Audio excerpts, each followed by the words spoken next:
Hello everyone and welcome back to Millennial Mom. If you don't know who was who, but I think most people would by now, but hey, things happen. This is Mom. I'm Millennial. We are here to recap Married at First Sight, Season 15, Episode 7, Real Life Reckoning. Before we get into the video, we just want to give a shout out to Courtney and Eddie. They came down to Las Vegas for their anniversary trip, and it was really, really nice to get to meet them in person. It was. You know, actually get to meet real YouTube people. Genuine, nice, just a vibe. It was a vibe. It just felt like family. Felt like we've known each other all our lives, really, and I really appreciate it. And shout out to you guys. Can't wait to see you again.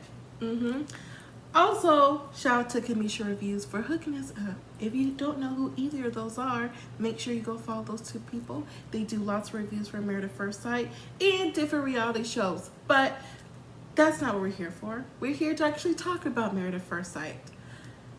And this episode, we finally get to see them go to other people's apartment, get their own apartment, and get a meeting with Pastor Cal, which was about time.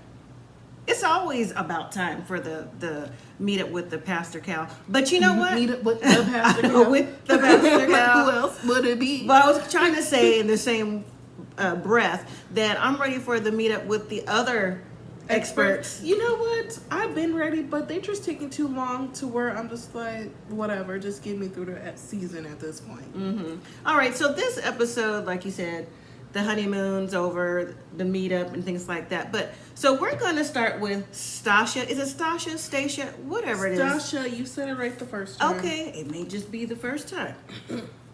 All right, so they're trying to navigate where they're going to put their stuff. Now, see, last week I was a little bit concerned because the way that the couples were talking, I thought maybe they were going to go back to the beginning of what? Married at First Sight, like when they first started, where the couples were at their own houses and met up together, not like move in together, because that's what they're making it seem like to me. But I was wrong. They have their apartment together, which I'm glad that they are on the same footing, because you know, some couples, and not just this season but in general, you know, they need a neutral place to go to. So or no place. They just stay at their place. All right, so Stasha and Nate, like I said, they're talking about how clean they want the house and where they're going to put things, stuff like that. But you know what? I'm not surprised with Stasha. She comes across that she's neat and organized. She said it before, along with her being successful. So when she's talking about how she likes things done and how Nate does his things, she's just like, I don't know, kind of like taking over. I don't know if that's necessarily like a compromise right now. Do you? I don't know. We're gonna have to see. Then moving to Morgan and Ben, they have random conversations when they moved into their house. Ben's topic of conversation is, remember, we're reminded how cheap he is. He likes things unplugged. He doesn't like, you know, to do certain things on certain days. Don't run no water. Do your laundry when the sun go down. You know, be more energy efficient. Yeah, he already told Morgan, listen, can you do your laundry after 4 p.m.? Can we unplug all these things or not plug them back in till 6? I'm like, already, Ben? Already? Can the girls, can Morgan sit down and relax? Can you just have regular conversation? Because honestly, you're not on the best footing for the honeymoon, but you're already talking about when you could do your laundry. Well, hey, how do we know that they are having regular conversation? Especially how Morgan's still feeling. That's true. And then we have Kristen and Mitch. Mitch walks in and he's immediately like, oh, this is better than my place. Now, I'm already thinking like, how is Mitch living? You know, I'm like, does he live? He gives me like he lives in a cabana, like on the beach or something. A cabana? Yeah, on a beach or something, since, you know, he says he's an environmentalist. A cabana's a little bit too nice. Okay, I didn't want to say a tent. Yeah, no, a camper, an RV, small house. There we go. Not a cabana. Well, hey, that is fossil fuel and Mitch isn't into that, so that's why I said cabana. Well, okay. One thing that they bring up is, well, actually Mitch is like, you know, remember we was in the honeymoon and all those things, the condoms? Well, I took some. I'm thinking how's that conversation? But that was, I guess that's their icebreaker for now. The lines. Like, oh, okay, maybe he's trying to do a little something with me, trying to get a little bit more acclimated, something like that. Well, they go on to say that he feels more comfortable. It's been 10 days and he's more comfortable now, and some of his walls are coming down. So I guess that's a good thing. All right. So now we have moving on to Alexis and Justin. He said he's happy about the new place, but when is Justin not happy? I'm gonna hold my comments for Justin. Okay. Well, he said he's happy that his head is not hitting the ceiling fan. And I'm like, Justin, you're 7 feet tall. Aren't ceiling fans like 9, 10 feet tall? Feet? Yeah. He's close to it. If he's not 6'10", he's 7. That's 7 feet pretty much. You just rounded it out. I did. And I'm thinking, like, are the ceilings that low where you live, where you have to duck down the ceiling fan? But it could be. I don't know. But well, yeah. Well, when we got to see his apartment, I was looking like, this you? But keep going. It depends on where you live. But one thing they said was, well, I guess Alexis says, so what do you think will make you comfortable in here? He said, well, there's no dog hair on the table. I'm like, there's no dog hair? That would make you comfortable to have dog hair on the table? Okay. Each his own. There's no dog hair on the table. Whatever. Each his own. Right. So clearly he's looking for something, in my opinion. But also, I think what he was concerned about, and this was a little eye-opening, a little foreshadowing, a little something he could have, preluded Alexis to. Right. When he was like, I really hope our dogs get along. Yeah, he could have given heads up on that. It was just the way he said it. When you have a dog, if you have a dog, people usually tell how their dog is. He didn't. He just added that part. So I would have questioned him, but, we had to find out the hard way for Norton. That was the dog's name? Yes. Oh, I'm like, did you make that up? No, I didn't. Okay. So now we have Lindy and Miguel. Their conversation, she immediately jumps in about her cat. She's like, oh, Miguel, do you take Benadryl or something for it? He's like, no. He goes, but I'm not really excited about the cat. I'm like, see? I thought he was joking, saying he wasn't allergic to cats. Why would he be joking? We've gone down this road before with people allergic to cats. That's what I said. I could have sworn he said he was joking. I don't get joking vibes from Miguel. He's come across very serious with his conversation. Well, anyways, when they're talking in the apartment, they jump into trigger conversations. At least it's a trigger for Lindy.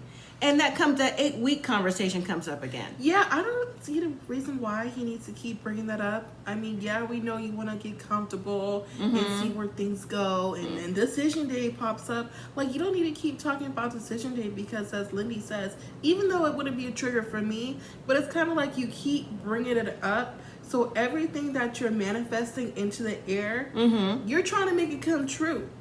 That, or you're really doing this for an experiment base. Right. Which we already know. Well, at least me and Mom know. We don't know. Everyone else knows. Let us know in the comments if you think he's doing this for an experiment. Right. Lindy also said it's a stressor, excuse me. But Miguel says he's not having it be intentional. It's unintentional. Excuse my French. Miguel don't give 2 F's about what Lindy thinks, feels, or cares about. It's only about what Miguel thinks, feels, and cares about. And he's going to let his opinion be known and just see what she got to say, for experimental theories. All right, so the next day... You did not care nothing about that. No, because Miguel is so adamant about what he's saying. My mind has kind of flipped a coin on Miguel for right now, just by the way he's bringing up conversations about this experiment. But so now we go to the next morning, and the couples go to see each other's homes to get stuff and just, see how each other were living. So first up is Alexis's apartment. And I guess she's a art collector or does art or does painting with art. So she's got like lots of those canvases around. We were already told that at the wedding. Well, what we were told was about her vagina. Mold, yeah. So we got to see that. We got to see the legs and hips and body. That's whatever. Correct. But then here's the thing with that. I think her apartment was pretty nice for her. But one thing, when Justin walked into her closet, he was like, whoa, I'm getting claustrophobic. Like, if something was in here, it would have jumped out at me. Now, when we got to his apartment, I was like, he has his nerve. Okay. She was like, oh, we're sitting in the bedroom, kitchen, living room all at the same time. The little apartment. Right. But I guess Justin was trying to say that her closet was cluttered and he felt claustrophobic because I guess maybe she's not as organized when it came to that. Because that's the only thing that I took from that after I saw his apartment. What in his apartment was organized? I'm just saying, like I said, he had his nerve when we saw his apartment. But like you said, since we're already talking about it now, I mean, right, your living room, your kitchen, your dining room, all in the same place. And then when he walked outside to his patio, he said, yeah, when friends come over, you know, hey, the airplanes come by once every 3 minutes. I know, she walked out, she was like, ooh, it's dark out here. It was dark out there. It was dark. But, you know, if you live on a flight path, because we have some places here, if it's on a flight path, you know, in the desert, it's dark, there's no lights because I guess they don't want to confuse the airplanes. But still, he really had his nerve. And she was like, I can't be living here. And I'll give Justin a little bit of grace for this because sometimes it depends on where you live.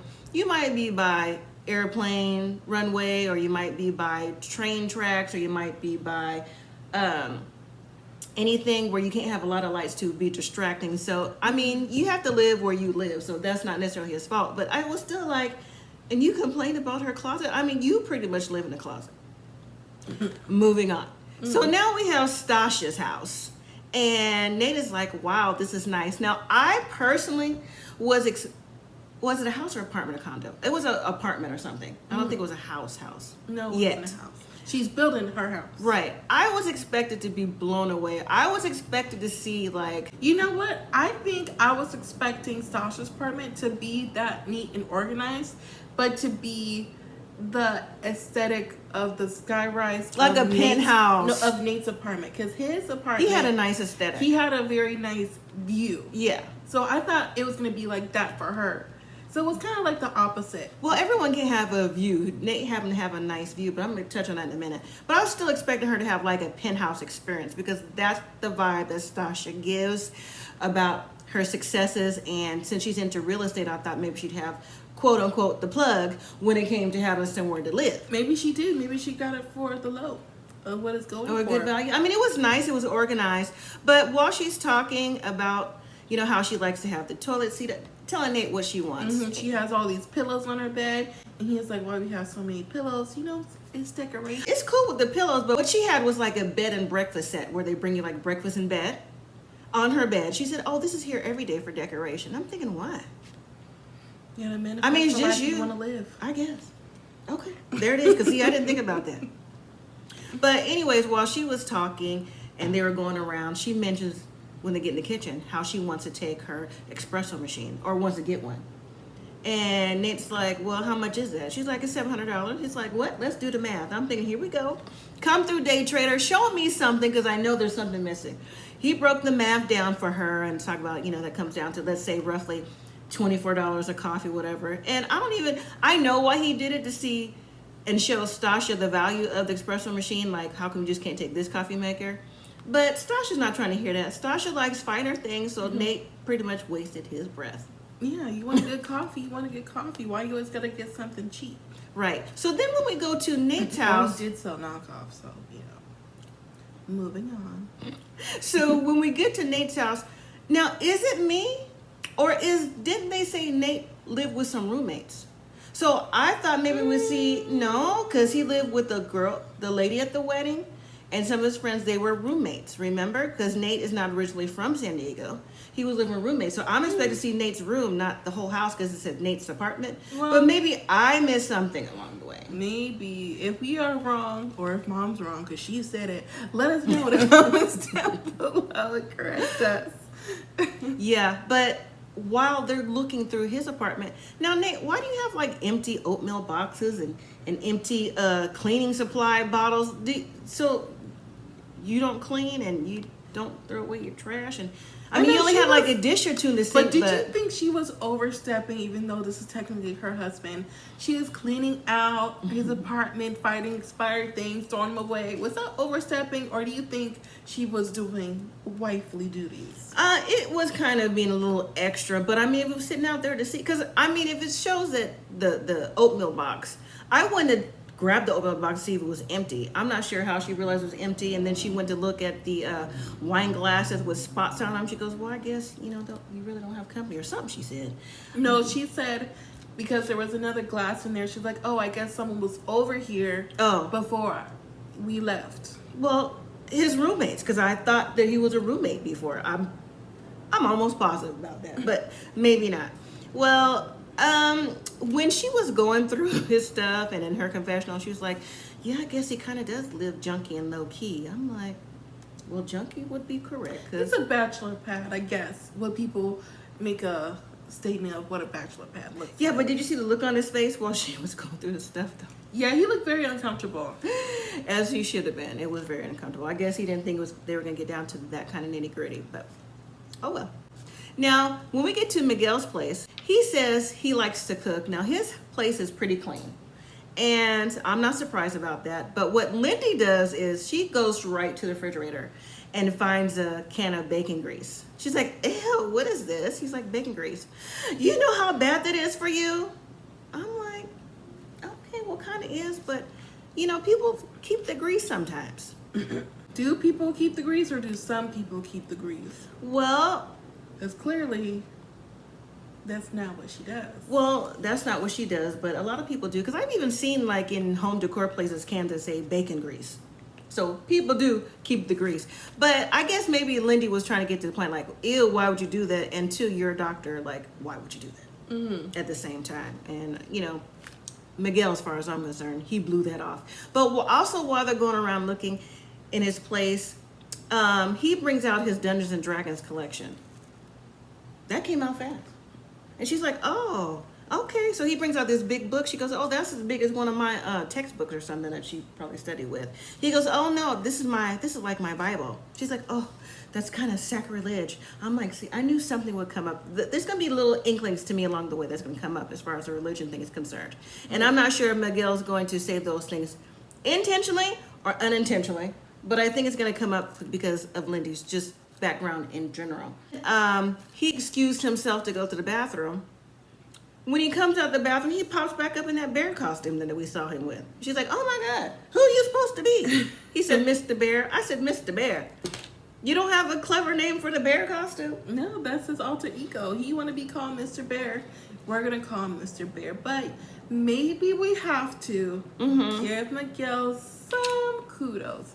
Because he did say, you know, if he didn't really feel that comfortable with Lindy, even though I don't believe it's 100%, that he wouldn't be in that costume. So he's feeling a little bit more vulnerable. Because I don't believe it 100% because we did see him in that bear costume when he was around his friends in the beginning of the season. But you never know. Maybe he feels a little bit more comfortable on camera and now more comfortable with Lindy. Either way. So I'm trying for Miguel. So now we have Kristen's place, and Kristen, I think her apartment was nice. What I did notice about this, that a lot of them were kind of small, all except for Sasha's. They were like smaller in general. I thought they'd probably be much bigger, but then again, in California, things are, you know, depends on where you live, I guess. A little bit more pricey. Yeah. One thing we saw when Kristen came home was her dog Luna, and Luna is a pug. And I guess Luna has medical problems. Luna has breathing issues. Luna snores. Luna this. That's the first thing that we were introduced to when it came to Luna. I said, okay. And so Luna was so cute, though. Kristen is telling Mitch that, you know, it's great to have a dog. And does he want to have kids? It just kind of like rolled in that conversation. Because here's the thing with Kristen for me. Kristen is ready for everything A to Z. She's ready for the marriage, the kids, the dog, the white picket fence. And I have to say, even when we see scenes later on, I think, and originally for me, it was Mitch, even though Mitch, you know, he's still wishy-washy to me too. I think that Kristen is kind of being a little pushy with Mitch. Pushy or assertive? Or are you trying to intertwine the two? I think it's intertwined the two because she's not being rude about it. But at the same time, I think she knows that Mitch is, you know, moving a little bit slower than him, and she's trying to like nudge him some. So I don't know. So I think it's kind of like in between, and I don't think that's a bad thing. But I don't think that Mitch's personality is necessarily ready for it right now. Well, he said he wanted somebody to be like that, though. So maybe since he expressed that, she is trying to do that for him. Now, whether if he's still going to be receptive of it, only episodes will tell. Correct. Not time. Episodes. But then when we see Mitch's house, oh my goodness. It was very, can you even say it nice? It was unorganized, it was unclean, it was unkept, it gave hoarder vibes in a way. That's nice. Yeah, I thought it was interesting that he keeps his wetsuit hanging dry in his tub. I would have thought he would have had that somewhere else. Yeah. But I don't do that stuff, so maybe, I don't know. But what he said was, don't mind my tub. It's kind of it's not filthy or kind of filthy. I'm like, it's nasty. He goes, oh, but I water my plants in there. And I'm like, it's not just your plants, Mitch. But then I thought it was funny when he was showing that room right there. He's like, yeah, that room has a lot of junk. So he knows what his apartment looks like. Mm-hmm. And I'm just like, you didn't want to clean up a little bit first, straighten the couch, try to scrub down, the stove at least. Maybe you're hoping no one came to the bathroom, no one had to go to the bathroom. Mm-hmm. Just wipe it down. Right. But there's two homes I don't recall saying, do you? I didn't see Ben's home. And I didn't see Lindy's home. I don't think they touched on that this week because I don't remember seeing it. Nope. Now that you're saying it and I'm looking at my notes really quick. Mm-hmm. No, I don't remember. I don't think they did. Okay. Now we have a quick scene when the couples go back to each other's houses and they get their stuff settled. The main scene comes with Justin and Alexis. So Justin and Alexis are introducing their dogs together, and Justin's dog, what'd you say the dog's name was again? The dog name is Norton. I have no idea what Justin's dog name is. I didn't keep that tab in my list. Okay. Well, basically what Justin was trying to do is, have them become acclimated with each other. Right. Have her dog go around, sniff each other, look at the apartment. Mm-hmm. But his dog was being a little aggressive, and the next thing we know, his dog attacks her little bitty baby, Norton, her child. And then he starts to bleed in his eye. he does. But all the thing that Justin does was, bad dog, go outside. I'm just like, Justin. I mean, I guess the cameras was on because you can't do too much reprimanding. Mm-hmm. But I don't think Justin would have anyways. Well, it was a sad situation. Was it sad? It was sad, and dogs do that. You do have to acclimate animals when they come together. But the thing that we learn about Justin's dog is the reason why maybe they shouldn't have did it just yet. And then what I thought was also interesting was when she's calling around for vets to see where she can get her dog into, she's pretty much ignoring Justin the whole time. Why does she need to talk to Justin? She's trying to figure out where she can go. Because Justin kept following her, like, to place to place to place, and she was just, like, not talking to him. Well, you know what? Justin maybe should have tried to call around the places, too, to see where to get emergency care. Because you can only call one place at a time. And apparently she called several places before she got an answer. So I think maybe she felt like Justin wasn't being as empathetic as she wanted him to be. So, He wasn't. I agree. So now it's the next day, and Pastor Cal comes to visit all the couples. And so we'll go couple by for these scenes. And first up is Sasha and Nate. So Pastor Cal asks them, what does marriage look like? And Nate says he wants to be on the same page. He wants to be a visionary. He wants them to be a power couple. Sasha says she wants to be financially free and create generational wealth. And then Cal jumps in and asks about Nate's salary and asked Stasha, is it workable? And Stasha was like, yeah, it's workable. And then Nate, I didn't think this was going to come out just yet about how much money they made. We got to get finances on the table so they don't have to keep having awkward conversations. Right. So they don't really know how to navigate through some of them. Okay, I get that. So the financial conversation was Nate said, I make $150,000. Versus Stasha makes $450,000. But Nate says, when the topic of children came up, Nate says that he wasn't ready. He said he needs to be at least $250,000 to be financially set. And that kind of you can see on Sasha's face, that kind of took her aback. And then same for Pastor Cal, because Pastor Cal said, now technically, if you had a child right here, right now, today, you'd be financially set to take care of that child. Mm-hmm. And Nate kind of pulled back. He didn't really answer that question, which led me to believe that Nate isn't exactly comfortable with the topic of having children, because $150,000, I mean, I guess it bases on your bills, things like that, but that doesn't necessarily mean you're hurting to have a child right now. You'd be able to get the basics if you haven't extended yourself, I guess. And maybe he hasn't dealt all the way with that bankruptcy, like he said, if he's still kind of like pulling back on that, because that's the vibe that I was getting. Of course you are, because you think he's a scammer. But we don't know. We don't know that for sure. Also, the conversation of intimacy came up, and apparently they said, well, Stasha said that they weren't having sex just yet, but they're having intimacy in other ways. And Sasha was saying how in the past she's felt like she's had to have sex situationally, but this time she wants to guard her heart and have it. She wants to be in love with Nate. And Nate says, he wants her to feel comfortable and when she's ready. But, sometimes you have to work through certain things when it comes to that, especially when you're marrying a stranger. And then when Pastor Cal left, they had a conversation about intimacy and surface level stuff. Because Stasha brought up to Nate, like, for me to open up and to be more vulnerable to you, I need to know more about you other than what's on the surface level. Like, we have similar backgrounds. I still get emotional thinking about my childhood and not having a relationship with my dad, things like that, although I moved on. I don't know anything about you and your mom and things that happened. So for me to feel connected to you, I am going to need those things. And, are you ready to talk about it? And Nate pretty much said, I don't think about her. I don't talk about her. I'm emotionally disconnected from her. So that can also be an issue as they go along.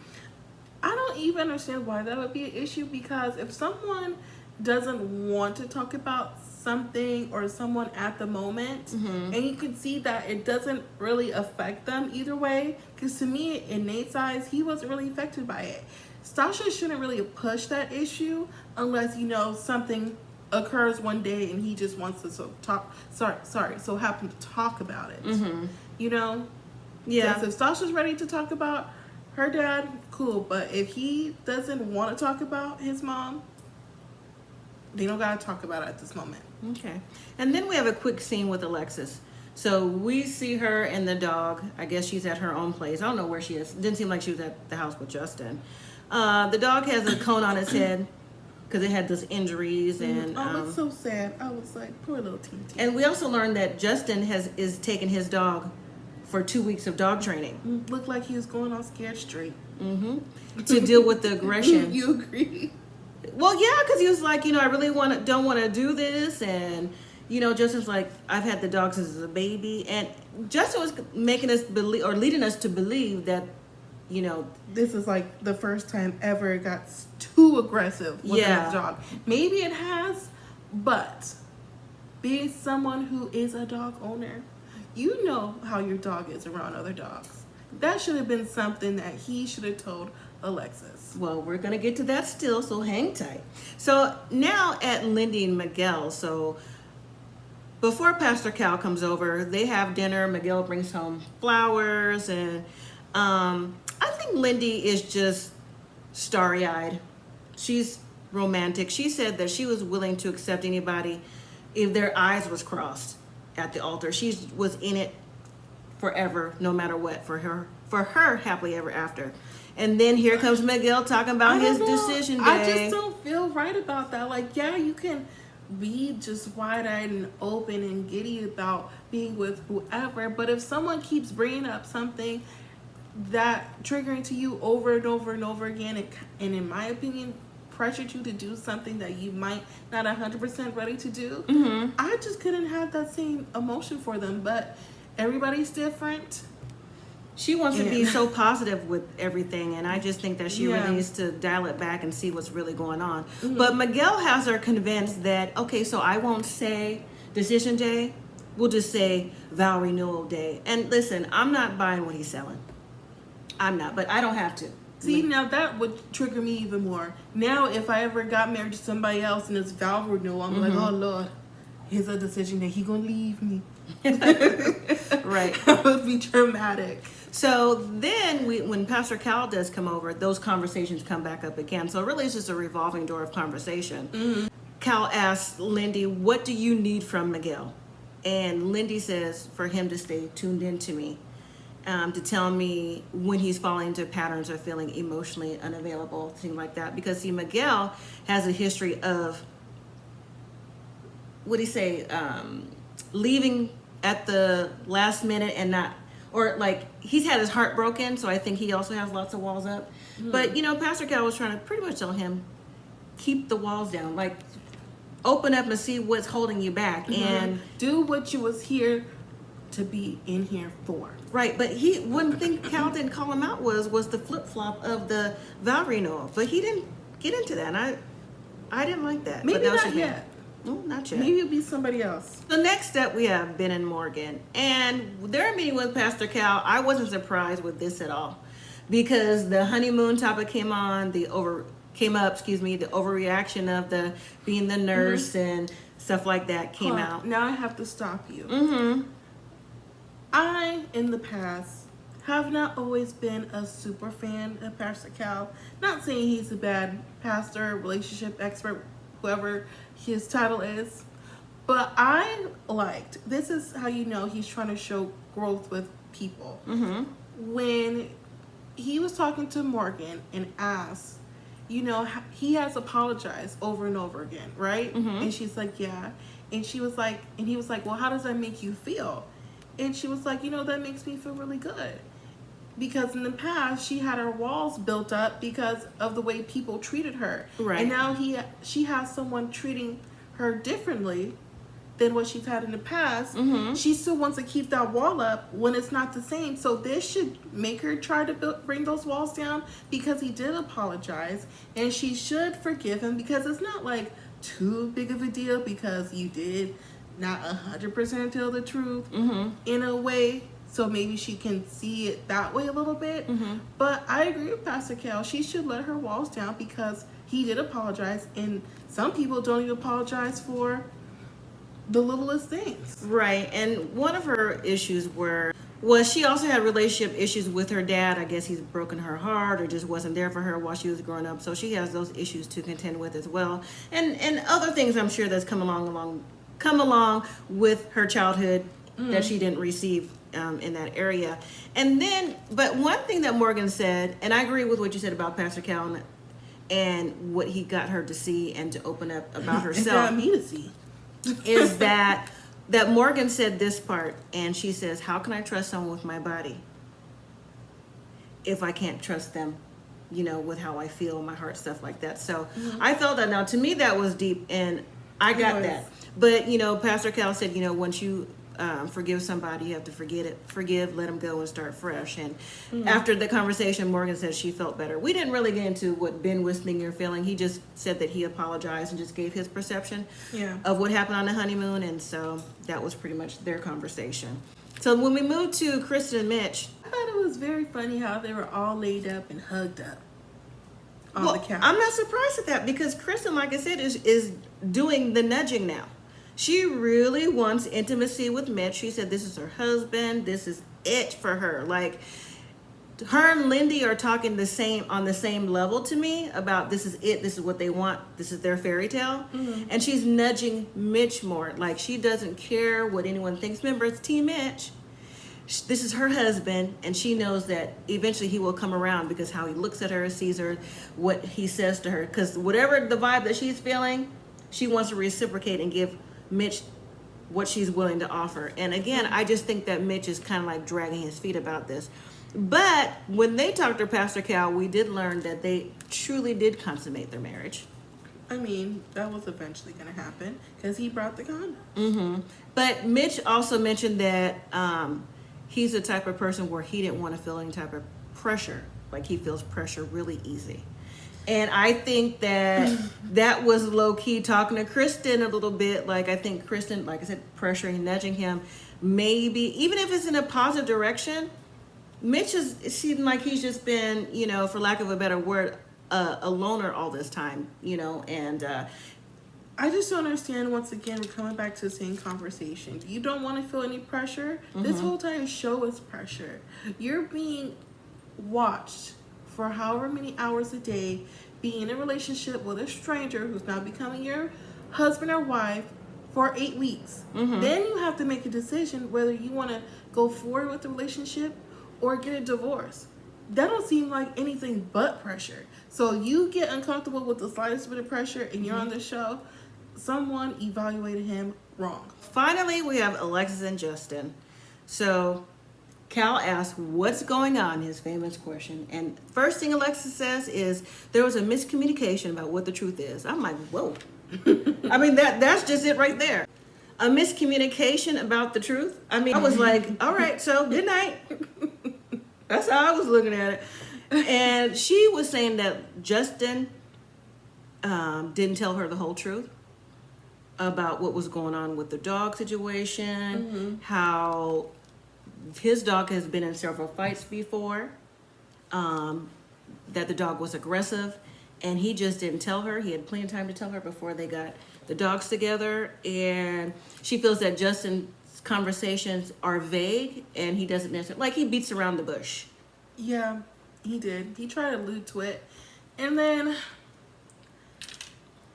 there's nothing wrong with someone feeling very emotional. There's nothing wrong with people being emotional as who they are as a character trait.